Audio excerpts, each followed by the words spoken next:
성경 일독을 위해서 오늘 우리 함께 읽어 나갈 하나님의 말씀은 전도서 7장부터 9장까지의 말씀입니다. 전도서는 하나님이 우리에게 주시는 지혜의 말씀입니다. 다시 시작하는 일상과 이 한 주를 하나님이 주시는 지혜 속에서 살아갈 수 있으시기를 주님의 이름으로 축원합니다. 7장 2절의 말씀 우리 같이 읽겠습니다. 초상집에 가는 것이 잔치집에 가는 것보다 더 낫다. 살아있는 사람은 누구나 죽는다는 것을 명심하여야 한다. 아멘. 지혜의 말씀이 우리에게 주실 때 초상집에 가는 것이 잔치집에 가는 것보다 더 낫다라고 오늘 우리에게 말씀해 주고 계십니다. 우리의 삶은 아무리 즐겁고 좋은 일이 많다고 할지라도 결국에는 죽음이라는 종착역에 누구나 예외 없이 도달하게 되어 있습니다. 그것을 망각하면 하나님을 떠나기가 참 쉽고, 그러나 그 죽음을 가까이 끌어다 놓으면 성도의 삶은 경건해지게 되어 있습니다. 교회 사역을 하면서 유익했던 것 중에 한 가지가 이 목사는 장례에 자주 가게 되거든요. 어린 나이지만 장례식에 여러 번 다양한 사람들의 장례를 가면서 갈 때마다 저 스스로를 돌아보게 되더라고요. 내가 저렇게 죽음으로 하나님 앞에 가게 될 때 지금 내가 하고 있는 염려는, 지금 내가 가지고 있는 어떠한 근심이나 문제들은 큰 의미가 없겠구나 하는 것들을 장례에 갈 때마다 생각하게 돼요. 가벼워집니다. 담대해지고요. 하나님 앞에 무엇이 중요한지를 생각하게 됩니다. 그런데 또다시 일상으로 돌아오면 다시 또 염려와 여러 가지 것들에 매이는 것들을 스스로 많이 경험하게 되었습니다. 오늘 성경은 우리에게 말씀합니다. 죽음을 생각하라.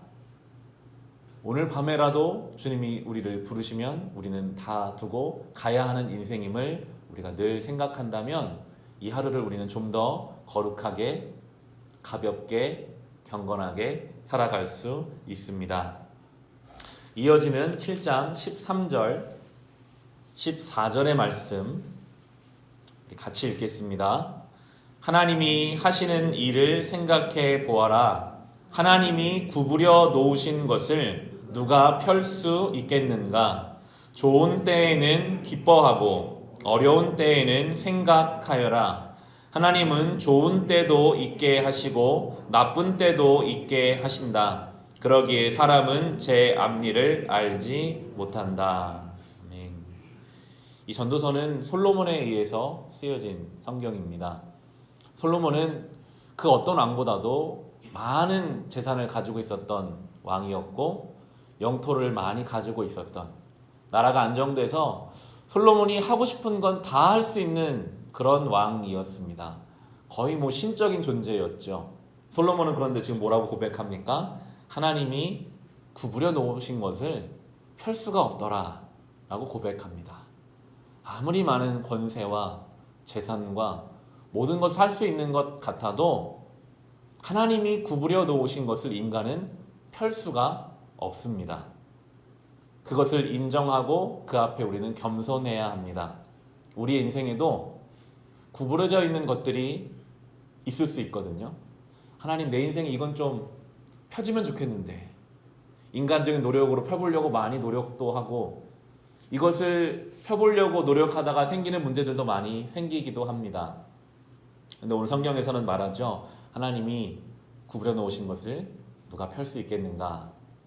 하나님이 구부려 놓으신 이유가 있음을 생각하라 라고 저는 묵상이 되더라고요.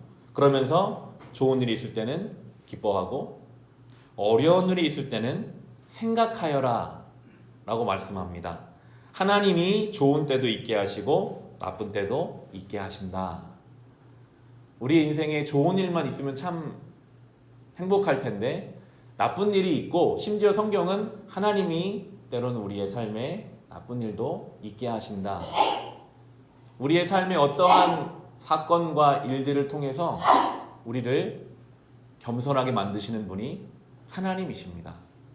그리고 우리의 믿음은 어떤 믿음입니까? 모든 것을 합력하여 선을 이루시는 분. 하나님이 구부려 놓으셨으면 그런 이유가 있겠지.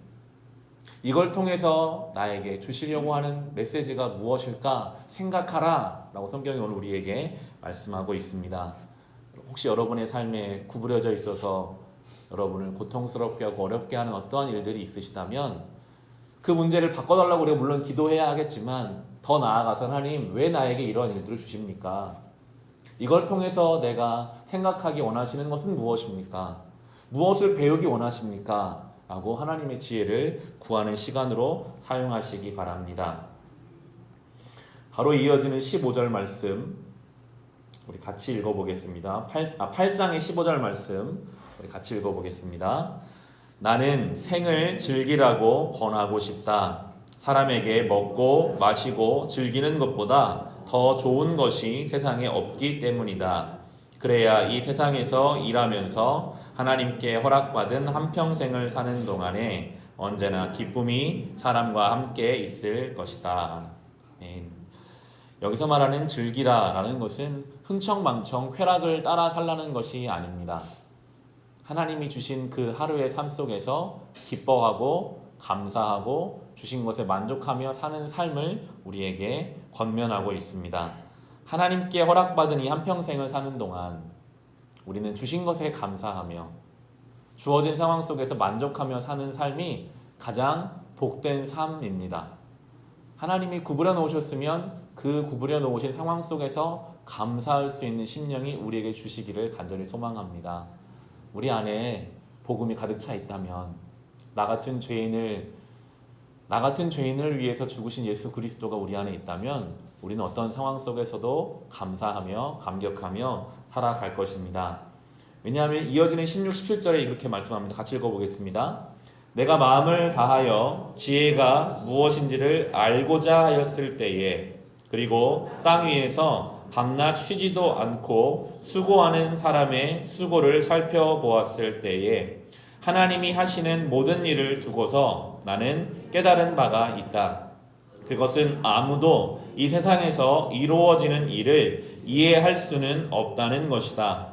그 뜻을 찾아보려고 아무리 애를 써도 사람은 그 뜻을 찾지 못한다. 혹 지혜 있는 사람이 안다고 주장할지도 모르지만 그 사람도 정말 그 뜻을 알 수는 없는 것이다. 아멘. 정말 지혜로웠던 솔로몬이 결국에 도달한 지혜는 알 수 없다. 아무리 인간이 지혜로워도 하나님의 뜻을, 이 세상의 이치를 다 알 수 없다라고 겸손한 자리로 주님 앞에 무릎 꿇는 것이 가장 지혜로운 것이라고 결론을 내고 있습니다.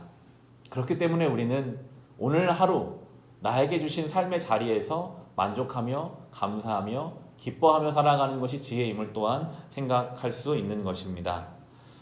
우리 마지막으로 이어지는 9장의 10절 말씀을 같이 읽어보겠습니다. 내가 어떤 일을 하든지 내 힘을 다해서 하여라. 내가 들어갈 무덤 속에는 일도 계획도 지식도 지혜도 없다. 아멘. 우리가 할 수 있는 것이 없다고 하나님께 다 맡기는 것이 아니라 오늘 본문에 나오는 것처럼 그러면 우리가 어떤 일을 하든지 대신에 최선을 다해서 힘을 다해서 하라라고 또한 우리에게 권면하고 있습니다. 우리가 할 수 있는 자리에서는, 맡겨주신 삶의 자리에서는 성실하게 그 일을 감당하는 것. 왜냐하면 일할 수 있는 것도 때가 있기 때문입니다. 우리에게 주신 건강이 있을 때, 우리가 일할 수 있는 어떤 것이 있을 때, 수고할 수 있는 자리가 있을 때 맡겨진 그 자리에서 성실하게 삶을 살아가고, 그리고 우리의 손이 닿지 않고 우리의 이해가 닿지 않는 부분은 하나님께 맡겨드리고 합력하여 선을 이루신 하나님을 기대하고, 결국 전도서는 힘을 빼라는 이야기거든요. 우리의 힘을 빼고 경건히 하나님을 의지하며 죽음으로 만날 그 하나님의 날을 또한 생각하며 이 하루를 지혜로운 자로, 경건한 자로, 거룩한 자로 시작할 수 있으시기를 주님의 이름으로 축원합니다.